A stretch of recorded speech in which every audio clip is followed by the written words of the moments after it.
കസോട് പോകുന്ന വഴിയാണ്. ഇപ്പോൾ ചണ്ഡീഗഡിൽ വണ്ടി നിർത്തിയിട്ടേക്കുവാണ്. ഞങ്ങൾ വസിഷ്ഠ പോകാനായിട്ട് ആക്ച്വലി ആദ്യത്തെ പ്ലാൻ. പക്ഷേ വസിഷ്ഠ മണാലിയിലായതുകൊണ്ടും ബിറ്റ്സി അവരുടെ ഫ്രണ്ടിൻ്റെ കൂടെ മണാലിയിൽ കാല് കുത്തില്ലാത്തതുകൊണ്ടും ഞങ്ങൾ പ്ലാൻ വെച്ച് ഞങ്ങൾക്ക് കസോട് പോകാനാണ്. പിന്നെ ചിലവ് ചുരുക്കത്തിൻ്റെ ഭാഗമായിട്ട് ഞങ്ങൾ എന്ത് ചെയ്യുന്നത് HRTCയിലാണ് പോകുന്നത്. അപ്പോൾ ഞങ്ങൾ മുൻഗറിലിറങ്ങിയിട്ട് അവിടെ നിന്ന് കസോട് ലോക്കൽ ബസ് എടുക്കുകയാണ്. പിന്നെ അവിടെ നിന്ന് പതുക്കെ ചെറിയ ട്രക്കൊക്കെ ചെയ്തിട്ട് ഞങ്ങൾ പോകാമെന്ന് വിചാരിച്ചിരിക്കുകയാണ്. അപ്പം ചണ്ഡീഗഡിൽ ഒരു ബ്രേക്ക് കിട്ടിയപ്പോൾ ഞങ്ങളോട്ട് നിന്ന് കുറച്ച് ഡീറ്റെയിൽസൊക്കെ പറയാം, എല്ലാ വിശേഷങ്ങളിലൊക്കെ നിങ്ങളത് അറിയിക്കാമെന്ന് വിചാരിച്ചു. ഞങ്ങളിതുപോലെ ബസ്സിലെ ഡ്രൈവർ വന്ന് മുൻഗറിലേക്ക് വണ്ടി എടുക്കുന്നത് വെയിറ്റ് ചെയ്തിരിക്കുകയാണ്. ആക്ച്വലി ഒരു 7:45 വണ്ടി എത്തുന്നതായിരുന്നു ഞങ്ങളുടെ പ്രതീക്ഷ. കാരണം ഒരു 6 മണി തൊട്ട് മുൻഗറിയിൽ നിന്ന് കസോൾക്ക് ലോക്കൽ ബസ്സുകളുണ്ട്. പക്ഷേ ഡ്രൈവറിൻ്റെ ഒരു സ്പീഡും റോഡിൻ്റെ ഒരു കിടപ്പൊക്കെ വെച്ചിട്ട് നമുക്ക് 5 മണിയാകുമ്പോഴത്തേക്കും നമ്മളെത്തുന്ന ഒരു ലക്ഷണം കാണുന്നുണ്ട്. മൈബി അറിയില്ല, കാരണം മുൻപറിലേക്ക് എത്തുമ്പം ഇങ്ങനെയാണെന്ന് അറിഞ്ഞിട്ടല്ലോ. സോ അതിന് ഞാനിങ്ങനെ അറിയില്ല, ഉറക്കം വരുന്നില്ല. ഭയങ്കര ഒരു ത്രില്ലായതുകൊണ്ടാണ്. അത് ഭയങ്കര റിഫ്രഷിംഗ് ആണ്. ആക്ച്വലി നല്ലൊരു ക്ഷീണം വന്നിരുന്ന സമയത്ത് നല്ല വിശന്നിരുന്നപ്പോൾ തന്നെ വീട്ടിൽ ഫുഡ് ഇങ്ങനെ നിർത്തിയതുകൊണ്ട് കുറച്ച് ഓക്കെ ആയിരുന്നു. ഞങ്ങൾ ഫുൾ ഓൺ പവറായിട്ടിരിക്കുകയാണ്. ഞങ്ങൾ സിനിമയൊക്കെ കണ്ട് വെച്ച് ഇങ്ങനെ ഉറക്കം വന്നിട്ട് ആർച്ചിയുടെ വണ്ടിയിൽ പുറത്തൊക്കെ വിരിച്ച് കിടക്കുവാണ്. അടുത്ത സീറ്റിൽ ഒരാൾ വരുന്നത് വരും. പിന്നെ എന്താണ് തണുപ്പൊന്നും ഇല്ലയെന്ന് കേട്ടപ്പോൾ ഞങ്ങൾ പ്ലേറ്റ്സൊന്നും വലിയ കാര്യമായിട്ട് എടുത്തിട്ടില്ല. പക്ഷേ ക്ലൈമറ്റൊക്കെ എങ്ങനെയാണെന്ന് അവിടെ ചെന്നാലേ അറിയാൻ പറ്റുള്ളൂ. ബാക്കി വിശേഷങ്ങൾക്ക് പതുക്കെ നിങ്ങൾ അറിയിക്കാം കേട്ടോ. Stay tuned.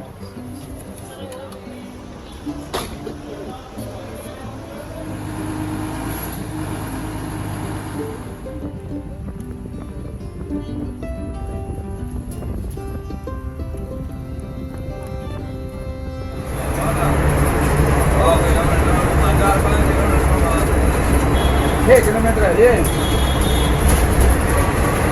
12 किलोमीटर है पंखे का तो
നമ്മുടെ ബോഡീനെ ചാലഞ്ച് ചെയ്യും.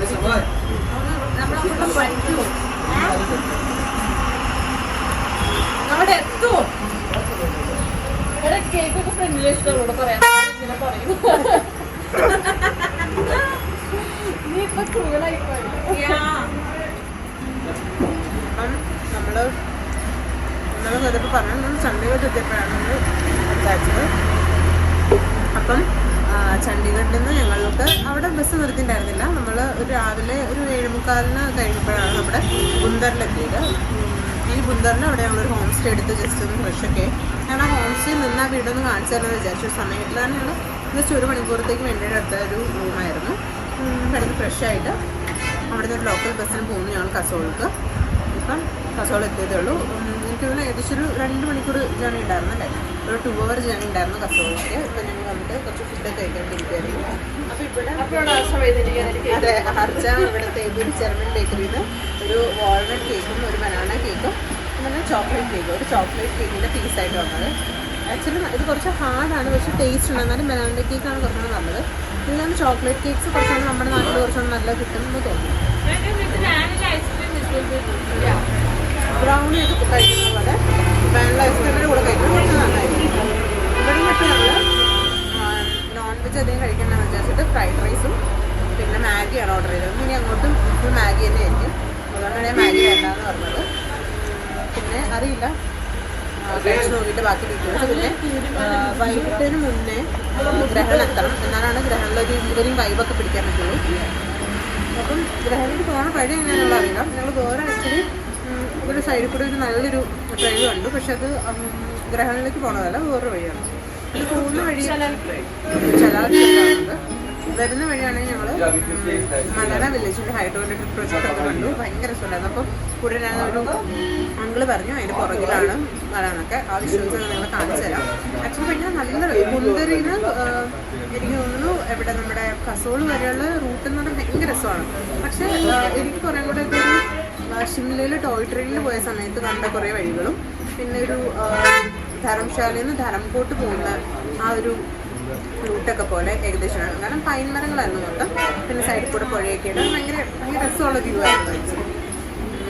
ഇപ്പം ഇത് കഴിച്ചിട്ട് എത്രയും പെട്ടെന്ന് ഗ്രഹണിലേക്ക് പോകണം. കാരണം നമ്മൾ കിട്ടുന്നതിന് മുന്നേ അവിടെ എത്തണം എന്നാണ് വിചാരിക്കുന്നത്. ഒരു 3 to 4 hours ട്രെക്കിംഗ് ആണ്. അപ്പം നമ്മൾ വലിയ ഹാർഡ് ട്രെക്കിംഗ് അല്ല, ശരിക്കും ആക്ച്വലി ഒരു ഈസി ട്രെക്കാണ്. എന്നാലും നമ്മൾ ലഗേജും സാധനങ്ങളൊക്കെ ആയിട്ട് നടക്കുന്നത് എങ്ങനെയാണെന്ന് അറിയില്ല. അപ്പോൾ നമ്മളിപ്പോൾ വന്നു നിൽക്കുന്നത് ഗ്രഹൺ വില്ലേജ് പോകുന്ന വഴി ഭയങ്കര ഒരു റെസിസ്റ്റബിൾ ആയിട്ടുള്ള, അതായത് നമ്മൾ ഇറങ്ങണ്ടെന്ന് വിചാരിച്ചപ്പോൾ നമ്മളെ കൊണ്ട് എങ്ങനെയെങ്കിലും ഇറങ്ങിപ്പിച്ച് അടങ്ങുമെന്ന് വിചാരിക്കുന്ന തരത്തിൽ ഒരു വ്യൂ കണ്ടപ്പം ഇവിടെ പുഴയാണ്, പക്ഷേ ഒട്ടും താഴ്ചയില്ല, എന്നാൽ നല്ല ഒഴുക്കുള്ള എനിക്കൊരു തണുത്ത ഐസ് കോൾഡ് വാട്ടർ പോകുന്നൊരു റിവറിൻ്റെ സൈഡിൽ കൂടെയാണ് നമ്മൾ ട്രക്ക് ചെയ്ത് വന്നത്. അപ്പം ആക്ച്വലി ഇപ്പോൾ എനിക്ക് തോന്നുന്നു ഒരു 500 meters അല്ലെങ്കിൽ 1 kilometer ഒന്നും ആയിട്ടില്ലെന്ന് തോന്നുന്നു. അത്രയും നമ്മൾ ട്രക്ക് ചെയ്ത് വന്നിട്ടുള്ളൂ. Actually 9 kilometers ട്രക്കാണ്. അതിൻ്റെ അടുത്ത് എനിക്ക് തോന്നുന്നു ഒരു 7 to 8 kilometers നമുക്ക് ജീപ്പിൽ പോകാനുള്ള സൗകര്യമുണ്ട്. അത് കഴിഞ്ഞ് പിന്നെ 2 kilometers ഒരു മൗണ്ടൻ എന്തോ ആണ്, നമ്മൾ ട്രക്ക് ചെയ്ത് തന്നെ കയറാൻ പറ്റുള്ളൂ ഗ്രഹൺ വില്ലേജിലേക്ക്. അപ്പോൾ ആക്ച്വലി ഒരു 4 to 5 hours ട്രക്ക് എന്നാണ് കേട്ടത്. ഒരു ഹാർഡെന്നാണ് കേട്ടു.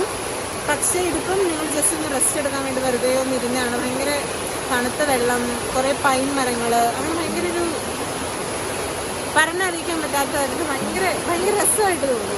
അല്ലെങ്കിൽ നമ്മൾ സിനിമയിലൊക്കെ കാണുന്ന പോലത്തെ, സിനിമയിലൊക്കെ കാശ്മീരൊക്കെ ഷൂട്ട് ചെയ്യുമ്പോൾ കാണിക്കുന്ന പോലത്തെ ഒരു ഏരിയ, അങ്ങനത്തെ വാലീസ്, പൈൻ വാലീസ് മൊത്തം.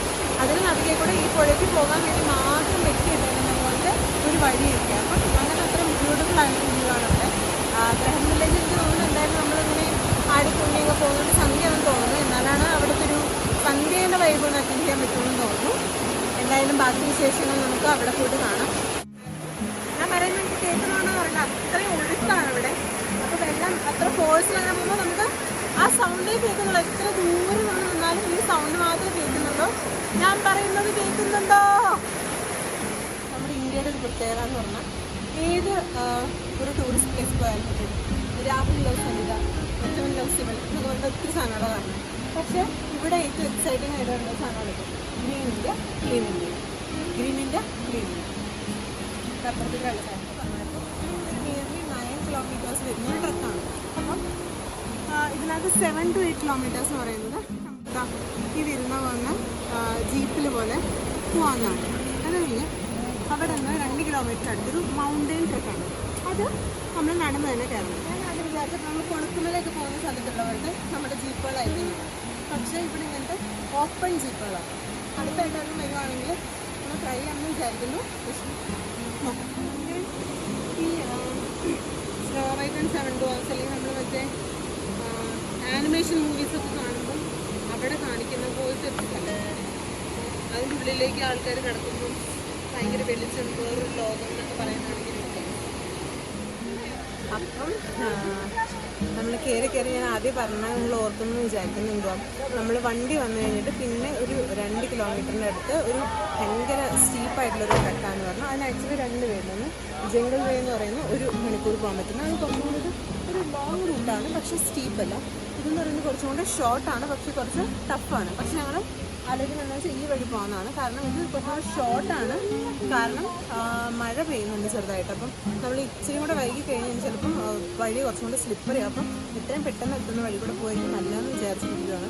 ഇവിടെ സൈഡിൽ നിന്ന് കാട്ടരുവി പോലെ ഒഴുകി വരുന്നുണ്ടായിരുന്നു. മുഖമൊക്കെ ഭയങ്കര റിഫ്രഷ്ഡായി, ഒരു കുപ്പി വെള്ളമൊക്കെ എടുത്ത് കുടിക്കാൻ. അപ്പം ഇവരുടെ അടുത്ത് ഇങ്ങനെ ചോദിച്ചു. അപ്പോൾ ഇവരോട് നമ്മൾ ഈ വഴി പോകുമെന്ന് പറഞ്ഞു, കാരണം അത് അത്ര സ്റ്റീപ്പ് അല്ലാത്തതുകൊണ്ടാണ്. പക്ഷേ നമുക്ക് പെട്ടെന്ന് എത്താൻ വേണ്ടിയിട്ട് നമ്മൾ കുറച്ചും കൂടെ ഈ വഴി പോകാമെന്ന് വിചാരിക്കുകയാണ്. അപ്പം ഈ പോകുന്ന വഴിയിലെ കാഴ്ചകളൊക്കെ കണ്ടു. ആക്ച്വലി ഞങ്ങൾ ആദ്യം നിങ്ങളുടെ അടുത്ത് ഹിൽ റൂട്ട് വഴി സെലക്ട് ചെയ്ത് പോകാമെന്ന് പറഞ്ഞത്. പക്ഷേ ഞങ്ങളൊരു അഡ്വഞ്ചർ ആയിക്കോട്ടെ എന്ന് ഞങ്ങൾ ജംഗിൾ റൂട്ട് എടുത്ത് പോവാണ്. മഴ പെയ്യുന്നുണ്ട്, ഭയങ്കര തണുപ്പാണ്. ആക്ച്വലി അവിടെ ഒരു ലാപ്പ് ഉണ്ടായിരുന്നു, അതാണ് ഇച്ചിരി കോംപ്ലിക്കേഷൻ. അതൊരു കവറിലിട്ട് പിടിച്ചു. ഞാൻ ഈ ബാഗിലാണ് നനയില്ലെന്ന് പ്രതീക്ഷിക്കുന്നു.